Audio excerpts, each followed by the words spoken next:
ক্ষমতার দাপটে পেশি শক্তির দ্বন্দ্বে অগ্নেয়াস্ত্র সাথে নিয়ে প্রশাসনকে পিছিয়ে রেখে আপনারা 32 নাম্বার না, আপনারা বাংলাদেশকে গুড়িয়ে দিতে পারবেন।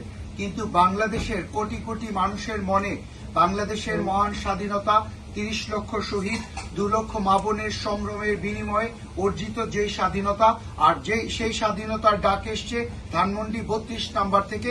মানুষের মনে বাংলাদেশের প্রত্যেকটি মানুষের মনে যে 32 নাম্বারের প্রতি অনুভূতি, আবেগ রয়েছে তা আপনারা কখনোই ভেঙে দিতে পারবেন না আর মুছে দিতে পারবেন না।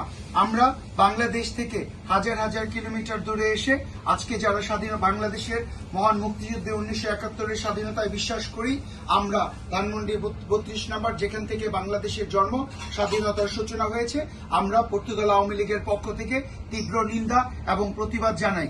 আমরা বিশ্বাস করি একদিন বাংলাদেশে আওয়ামী লীগ সুপ্রতিষ্ঠিত হবে এবং আইনের সুশাসন প্রতিষ্ঠা করে প্রত্যেকটি অপরাধী এবং অন্যায়কারীকে আইনের মাধ্যমে সঠিক সাজা প্রদান করে বাংলাদেশের যে স্বাধীনতার সুনাম ছিল তা আবারও পুনরুদ্ধার করবে।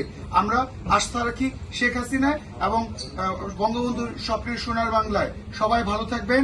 জয় বাংলা, জয় বঙ্গবন্ধু।